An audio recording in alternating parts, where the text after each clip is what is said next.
Kevin reçut une lettre fatale. On l'excluait de la liste des bénéficiaires du RSA, revenu de solidarité active. Avec le tranquille orgueil du renégat, il décida alors de changer de vie et braver ainsi l'imposture des administrateurs.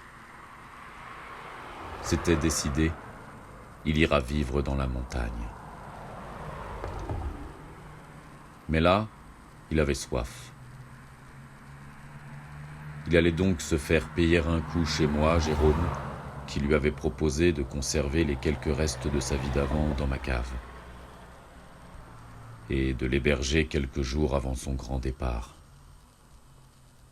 Car il avait dû rendre ses clés à Mike qui lui avait prêté son appartement le temps d'effectuer une mission intérim à Mayotte. Tu vois, je me serais bien fait un îlot central, là. Tu veux continuer à vivre dans les ordinateurs? J'y pense parfois qu'un jour, il y aura peut-être plus d'ordinateur pour que je regarde Star Wars avec mon fils. Ta petite vie coûte déjà tellement à la biodiversité. Ouais, tu ferais bien d'y penser. Et pense un peu aux milliardaires qui polluent derrière. Tu participes à ça. Pépouze. Bah toi, tu as un lâche de partir. Tu peux pas être 2 minutes réaliste. Peut-être qu'il est temps de faire avec, plutôt que de crier à l'injustice. Quitte à faire du plastique. Qu'on a du plastique dans la pluie. Qu'on en a dans le sang du plastique. Amen. La vraie radicalité aujourd'hui, c'est la nuance. C'est too much ta retraite du maquis là. Tu vas tomber malade, c'est tout ce que tu vas trouver à faire. C'est fatal dans un désert médical. Et qui c'est qui va encore payer la facture? Non, mais c'est pas durable ton affaire. Tu veux que je te dise ce que c'est? C'est un escape game vers le néant. Tu sais qu'on m'empêche de vider mon compte d'abord? T'as rien sur ton compte, que dalle. Tu trouves ça normal? Avec ta haine du confort.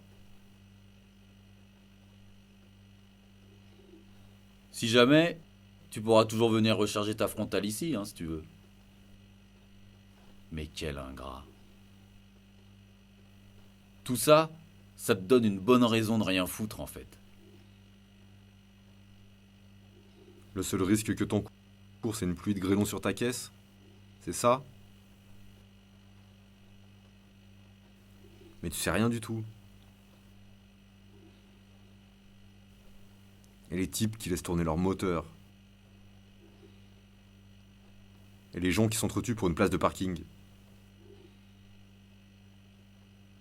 Et les mines de lithium dans l'Everest. Leur société de bébés adultes. J'ai besoin de prendre de la hauteur.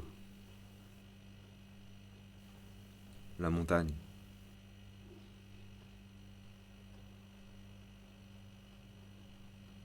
Ouais, ça devait arriver.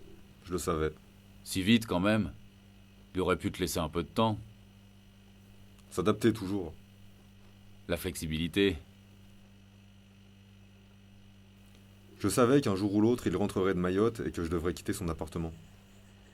C'était convenu. Avant de partir, en parlant de ce qui pourrait changer pour lui, il disait « Saint-Claude, c'est déjà comme une île. Ah. Mais ça te dérange pas de vivre au crochet des autres? Ça te met dans l'insécurité, non? Regarde, même pour les aides, tu vivais au crochet du contribuable. T'as pas envie d'être maître de ton destin un peu? » Justement, dans la montagne, je vais trouver une indépendance absolue. Je te les laisse. La surcrise mondiale, tes gadgets de qualité de vie et ton bassin d'emploi, tes guerres systémiques, la déchéance. Je ne suis plus concerné.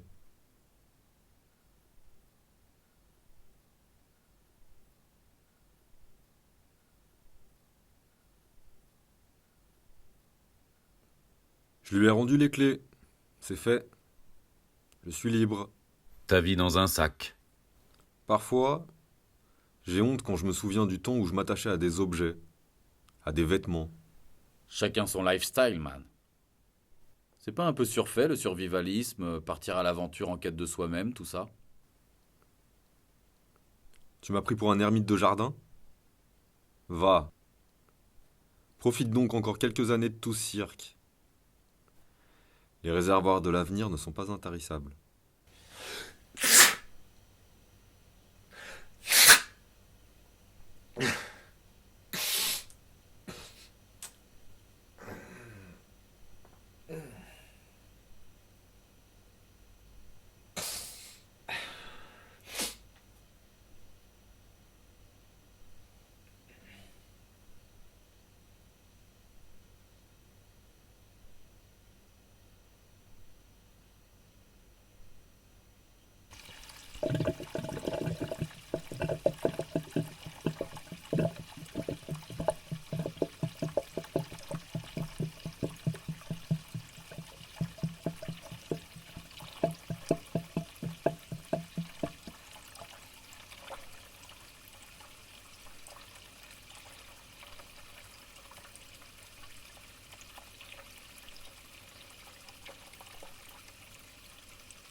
Qu'est-ce que tu es venu chercher dans la montagne, Kevin ?